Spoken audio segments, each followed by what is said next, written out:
Greetings, friends. So, this is the second episode of the Mandela Effect, more of my extemporaneous thoughts. And tonight I want to dive in a little bit deeper on what I think started all this and why. My problem with the quantum computer theory, especially when Christians mention quantum computers, that alone, in my book, is a paradox to their faith. If we live in an edible matrix, then quite simply there is no God. Think of it this way. How would a machine using quantum technology be able to magically change certain words, not only within the Bible, but within our culture? I don't think that a quantum computer could do that. So I have to come to the conclusion that that machine, as described on the internet, is nothing more than science fiction and is not likely. My problem with religious theories such as Satan using a bizarre method to deceive the world is that, again, we're talking about something that is trumping the universe, it's trumping God, and it's, again, making really weird and bizarre changes. Again, that doesn't make sense. Now, granted, Satan, as an angel when he was fallen, was the author of deception and, of course, is known as the Great Deceiver. But to state that what is happening today, and on the mass level that it is attributed to the fallen angel Lucifer, again, I think that's a stretch.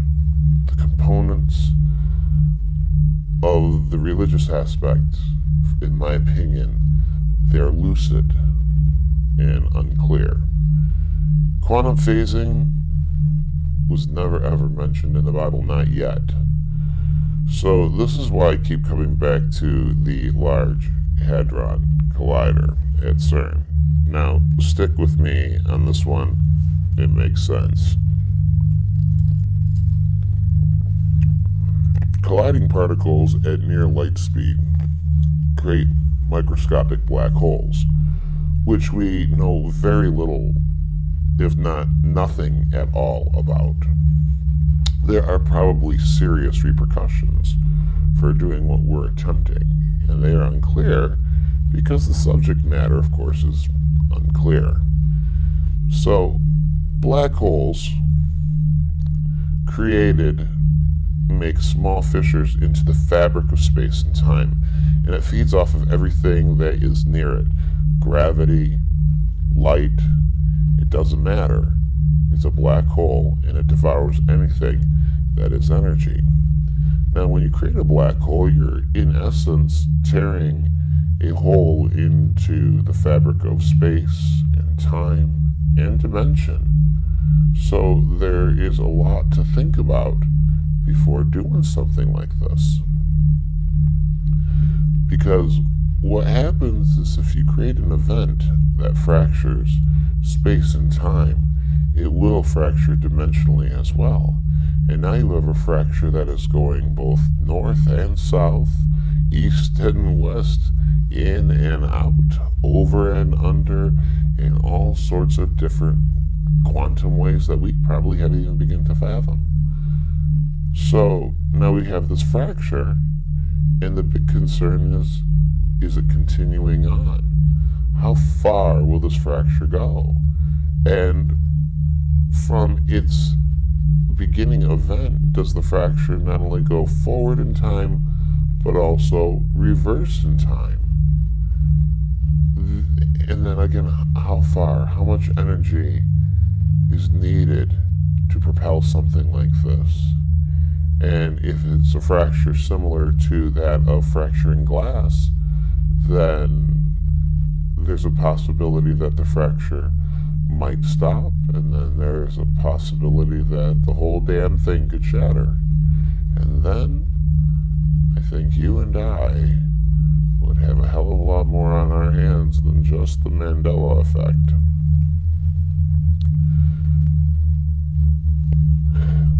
So, the big question that I have at this point in pondering all of this is it still traveling? Is that fissure still moving? Now, we know that the fissure is at least 8 years old because we have documentation in this timeline that this event started for one person in 2010. At least that's when she realized it. Now, is that because the fissure is moving backwards and forwards, so therefore she was one of the first people along the road as it was traveling in reverse time to notice it, make mention of it, and then obviously move forward from her timeline? Or, you know, the big idea that you have to sort of wrap your mind around is, when did this happen? And is there going to be some sort of conclusion that is going to be amiable for all of us? So, we know the fracture is at least 8 years old, but in looking at some of the changes that are being made, especially to things like the Holy Bible, we know that there could be a minimum of maybe 500 to 1,000 years of history being changed. And that is with history giving us clear clues. And it's interesting because obviously the event happened recently, because the events that have changed within the past 100 years have been absolutely amazing, from the Black Tom Island event all the way down to the Lindbergh baby being found. That didn't happen where I was from. Neither one of those events happened where I was from. These are all new revelations for me, and I'm damn near 50 years old. So I have to think that this happened relatively recent. So, my big fear in all of this is the possibility of the changes not only continuing on as we continue down this timeline, but the possibility of fracture and switching into or shifting into other dimensions as we're traveling along the river of one of these cracks. And that's the only way that I can honestly look at it. I mean, if we've cracked the timeline, it's got to be like floating along a river. And if we come into another intersection, we could end up shifting and going on that timeline, shifting dimensions. So my big question is, what are the repercussions down the road to this event that's happened? So my question is, where did this come from? How did it start? Was this an accident because of a miscalculation? Or is this a result of maybe a curious mind going too far? I know many people want a villain to blame, or someone that they can try and stop, some mad scientist in an alternate reality, Satan, Trump. Fact is, there may be no villain to stop. So what is the final outcome to this crazy and wild ride? There may be nothing we can do about it. We may be stuck where we are. If you like this video, please give it a thumbs up. It lets me know to keep going.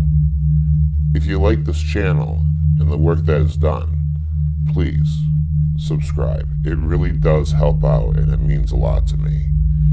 If you want to be alerted to when new videos are being released, please click the alert bell.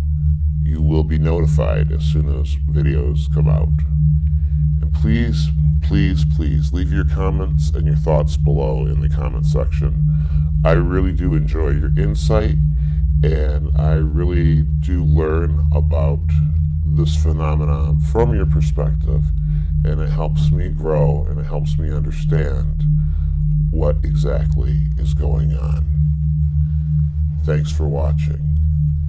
Salute.